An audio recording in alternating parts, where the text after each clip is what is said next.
29 വയസ്സുകാരി കുളിച്ചുരങ്ങിയിട്ട് വീടിന്റെ വാതിലിൽ നിൽക്കുകയാ. ഉമ്മ നിന്നതുപോലെ, ഖദീജ ബീവിയായ തന്റെ ഉമ്മ കുളിച്ചുരുങ്ങി നിന്നതുപോലെ ഉമ്മ 65ാമത്തെ വയസ്സിലാണ് കുളിച്ചുരങ്ങിയിട്ട് നിന്നത്. ഫാത്തിമ ബീവി 29ാമത്തെ വയസ്സിൽ കുളിച്ചുരുങ്ങി നിൽക്കുകയാണ്.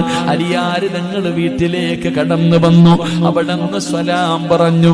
സലാമടക്കി ചിരിക്കുന്ന മുഖത്തോടെ സ്വീകരിച്ചു. അതാ ഭക്ഷണം വിളമ്പി. അലിയാര് തങ്ങളോട് ഫാത്തിമ ബീവി ചോദിച്ചു, അലിയേ എനിക്കും വാരിത്തരുമോ അലിയേ? രണ്ടുപേരും ഒരുമിച്ചിരുന്ന് ഭക്ഷണം കഴിക്കുകയാണ്. ഫാത്തിമ ചോദിച്ചു, ഞാൻ മടിയിലൊന്ന് തലവെച്ച് കിടക്കട്ടെ? അലിയാര് തങ്ങളുടെ മടിത്തട്ടില് ഫാത്തിമ ബീവി തലവെച്ച് കിടക്കുകയാ. അലിയാര് തങ്ങളുടെ മുഖത്ത് നോക്കുകയാണ്. എന്തേ ഫാത്തിമ, എന്തേ ഫാത്തിമ, നീ എന്നെ വല്ലാതെ നോക്കുന്നല്ലോ? അലിയാര് തങ്ങളുടെ കൈ പിടിച്ചിട്ട് ഫാത്തിമ 29ാമത്തെ വയസ്സിൽ പറയുകയാ, അലിയേ എനിക്ക് പൊരുത്തം തരണേ അലിയേ, എനിക്ക് പൊരുത്തം തരണേ അലിയേ. എന്റെ മരണമെടുത്തിരിക്കുകയാണ്, എന്റെ മരണമെടുത്തിരിക്കുകയാണ്.